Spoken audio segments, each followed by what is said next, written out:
تو ایک تو وہ بہت بڑا ایڈوانٹیج ہے ایجپٹ کو بنگلہ دیش اور ویتنام کا، کیونکہ ان کا 2020 ہے. دوسرا ایجپٹ جو ہے وہ کاٹن پروڈیوسنگ کنٹری ہے، اور Egyptian cotton is a very good cotton, تو اس کو مقامی سستی کاٹن بھی ایجپٹ سے مل جائے گی. تو ایجپٹ آئیڈیل کنٹری ہے اس وقت ٹیکسٹائل کے حوالے سے اگر بات کی جائے. لیکن جب ہم ایکسپورٹس کی بات کرتے ہیں تو ٹیکسٹائل ایک شعبہ ہے. پاکستان کے کانٹیکسٹ میں ٹیکسٹائل اہم ترین شعبہ ہے، کیونکہ پاکستان کی 56-58% جو ایکسپورٹس ہیں وہ ٹیکسٹائل پہ ہیں.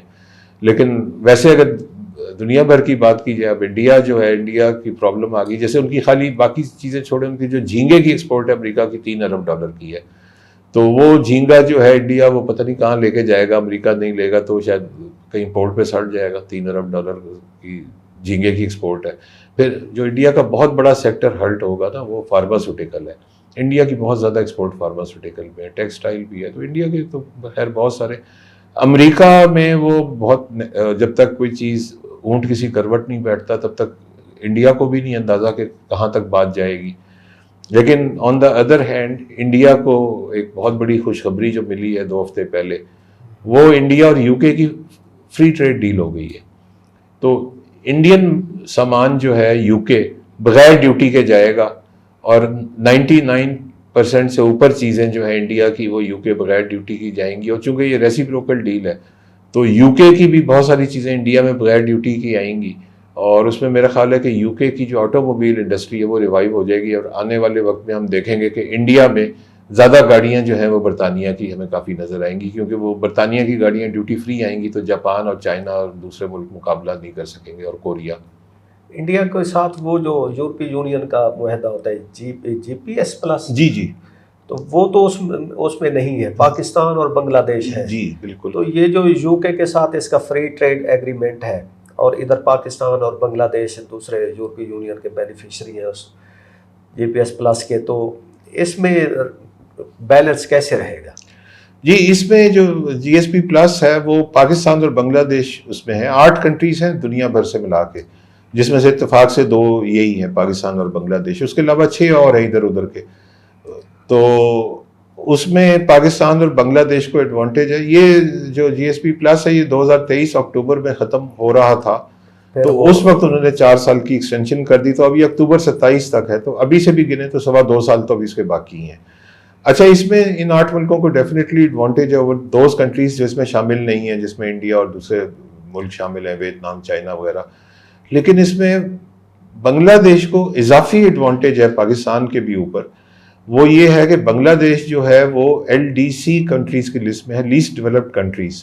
اور لیسٹ ڈیولپڈ کنٹریز جو ہیں وہ ڈیوٹی فری ٹوٹلی. تو یورپ میں بنگلہ دیش آلموسٹ ٹوٹل ڈیوٹی فری ہے. پاکستان جو ہے وہ کچھ ڈیوٹی کے ساتھ ہے، اور باقی ملک جو ہے وہ کافی ڈیوٹی کے ساتھ ہے. تو یورپ میں بنگلہ دیش کو کلیئرلی ایڈوانٹیج ہے.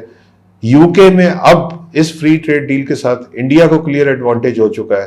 اور امریکہ میں اس وقت اس وقت کی جو سچویشن ہے، میرا خیال ہے کہ اس میں سب سے زیادہ ایڈوانٹیج 2 ملکوں کو ہوگا ہمارے اس طرف ایشیا کے. ایک بنگلہ دیش کو ہوگا اور ویتنام کو ہوگا، کیونکہ پاکستان سے ان کا ٹیرف صرف 1% زیادہ ہے. لیکن بنگلہ دیش میں کاسٹ آف پروڈکشن بہت ہی کم ہے پاکستان کے مقابلے میں، اور بجلی بہت سستی ہے، لیبر بہت سستی ہے. اور جو ویتنام ہے اس کو بھی کاسٹ آف پروڈکشن کم ہونے کا، اور سب سے بڑا ایڈوانٹیج یہ کہ جو سپلائی چینز ہیں، یہ بھی ایک اہم آسپیکٹ ہوتا ہے کہ آپ کی سپلائی چینز کتنی ڈیولپڈ ہے. تو وہ ویتنام کی سپلائی چینز جو ہیں وہ بہت زیادہ ہائیلی ڈیولپڈ ہے. تو میرا خیال ہے کہ امریکہ میں فی الحال اس ایشین ریجن سے بنگلہ دیش اور ویتنام جو ہیں یہ ان کی ایکسپورٹس بڑھیں گی. اور اس کے علاوہ یہ دیکھنا ہے کہ ایجپٹ جس کو 10% کا ٹیرف مل گیا وہ اس کا کیسے فائدہ اٹھاتا ہے. کاٹن تو اس کے پاس ہے، اب وہ کس طرح اس کو کنورٹ کرتا ہے انڈسٹریل ایکسپورٹس میں، یہ تو ابھی دیکھنا ہے کہ وہ کتنا کر پاتا ہے. اچھا، دیکھ رہے ہیں کہ کچھ اب حالات شفٹ ہوں گے. انڈیا بھی سنا ہے کہ وہ اپنی رشین اس پہ امپورٹس پہ غور کر رہا ہے، بلکہ کوئی رپورٹس آئیں کہ جی انہوں نے کوئی رشین سپلائی جو ہے آئل سپلائی اس کو بتدریج کم کر دیا ہے، اور شاید آنے والے دنوں میں وہ اس کو اس حد تک سلیش کر دے کہ وہ ٹرمپ صاحب خوش ہو جائے. لیکن ٹرمپ صاحب کا جو بھارت انڈیا سے ڈس ایگریمنٹ ہے، میرے خیال میں وہ ایک اور بھی ہے، وہ اس پہ ہے ٹریڈ بیلنس پہ، کہ وہ ٹریڈس ٹرمپ صاحب چاہتے ہیں کہ جی انڈیا ان سے اپنی جو ہے امپورٹس وہ بڑھائے، وہاں پہ جو زیادہ لڑائی نظر آ رہی ہے. جی بالکل، آپ نے یعنی کہ صحیح نبض پہ ہاتھ رکھ دیا، صحیح ڈائگنوسس ہے. ٹرمپ کا اصل مسئلہ یہ نہیں ہے کہ انڈیا سے کیا آ رہا ہے، رشیا از ناٹ، ہاں وہ صرف ایک جواز ہے، ایک بہانہ ہے، اسی لیے ہم کہہ رہے تھے کہ اس کا جواز بہانہ بنایا. ٹرمپ کا اصل مسئلہ یہ ہے کہ انڈیا کیا کیا امریکہ سے لے، اور اس کے لیے جو امریکہ کی خواہش ہے وہ ہے کہ انڈیا جو ہے وہ کھانے پینے کی جتنی چیزیں ہیں، جس میں خاص طور پہ ویٹ ہے اور جو ڈیری کی پروڈکٹس ہیں، ویٹ تو انڈیا کے پاس پہلے ہی سرپلس ہے. انڈیا کے پاس سرپلس ہے. دوسری بات ہے کہ انڈیا کا جو سٹرکچر ہے ملک کا وہ اس طرح سے ہے کہ مور دین 50% جو زمین ہے اور جو پاپولیشن ہے وہ اسمال لینڈ اونرز کے پاس ہے، جن کے پاس 8 ایکڑ سے کم زمین ہے. تو وہ 2 ایکڑ 5 ایکڑ 3 ایکڑ والے لوگ ہیں، ان کا سارا دار و مدار اس 5 ایکڑ 8 ایکڑ 10 ایکڑ پہ ہے، اور ان کے پاس عام طور پہ 2 4 5 7 مویشی ہوتے ہیں جس کا وہ دودھ بیچتے ہیں. اور سسٹم ایسا بنا ہوا ہے کہ وہ ایک جگہ پول ہو کے تو ان کا وہ اس سے ان کا سسٹم چل رہا ہے. تو اگر امریکہ کی ویٹ آنی شروع ہوگی تو 50% آبادی یعنی کہ 146 کروڑ میں سے 73 کروڑ کہہ لیں یا 70-80 کروڑ کہہ لیں وہ بھوکی مر جائے گی. اور اگر یہ انڈیا ٹریڈ ڈیل لے لیتا ہے تو جتنا کرٹیسزم انڈیا میں مخالفت اس وقت صدر وزیر اعظم مودی کی ہے اس سے کہیں زیادہ مخالفت ہوگی، اور انڈیا میں جو ہے فسادات اور رائٹس وغیرہ شروع ہو جائیں گے، کیونکہ 70-80 کروڑ لوگوں کا ایک اتنی بڑی تعداد ہوگی جو اس سے متاثر ہوگی.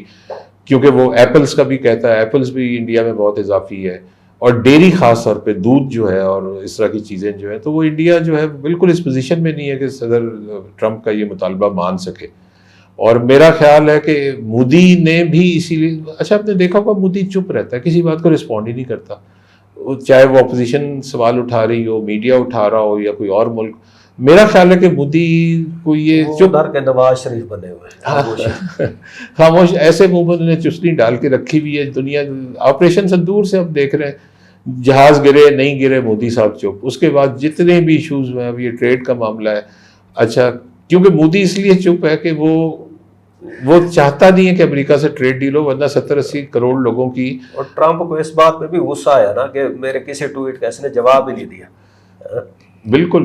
تو جس طرح ہم نے دیکھا تھا کہ جو یوکرین کے صدر ہیں جب وہ وائٹ ہاؤس میں بیٹھ کے انہوں نے پریزیڈنٹ ٹرمپ کو کنفرنٹ کیا تھا، تو وہ انڈیا میں اس کے ساتھ کیا ہوا تھا کنفرنٹ کرنے کا انجام بھی تو دیکھا تھا نا. وہ تو سارے ہماری بیٹھے تھے کہ آپ نے ایک دفعہ تھینک یو نہیں بولا، آپ کو کپڑوں کی تمیز نہیں ہے.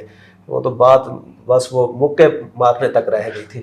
تو مودی صاحب تو پھر ایک طرح سے اپنی عزت بچا کے بیٹھے ہوئے. ہاں، مودی کا اصل پرابلم یہ ہے کہ وہ کیا کہتے ہیں، وہ یہ ایسی ہڈی ہے جو گلے میں پھنس گئی ہے، جو نہ وہ نگل سکتے ہیں نہ اگل سکتے ہیں. اگر وہ ٹریڈ ڈیل لے لیتے ہیں تو 70-80 کروڑ انڈیا کے جو اسمال لینڈ اونرز ہیں وہ مطلب ہے کہ بہت مصیبت میں آ جائیں گے. اور ہو سکتا ہے وہاں پہ کیونکہ انڈیا میں فارمرز پہلے ہی سڑکوں پر ہے کئی سال سے، لیکن ابھی صرف ہریانہ اور پنجاب کے فارمرز جو ہیں وہ سڑکوں پر ہیں. اگر یہ ہو گیا تو باقی جو ان کی 28-30 اسٹیٹس ہیں ان کے فارمر بھی سڑکوں پہ آ جائیں گے، اور وہ انڈیا کی اینٹ سے اینٹ بچ جائے گی. اور ٹرمپ صاحب کا اصرار ہے کہ ان سے ایگری پروڈکٹس پہ ہی وہ ٹریڈ کیا جائے. ان لائک پاکستان کو انہوں نے کچھ وہ سیف پیسے دے دیا کہ آپ تیل ہم سے لے لیں اور کچھ سروس سیکٹر سے وہ چیزیں وہ کر لیں. تو ناظرین، آنے والے دنوں میں ہماری یہ انڈیا امریکہ ٹیرف وار کے اوپر نظر رہے گی اور ہم آپ کو اپڈیٹ کرتے رہیں گے. تب تک خدا حافظ.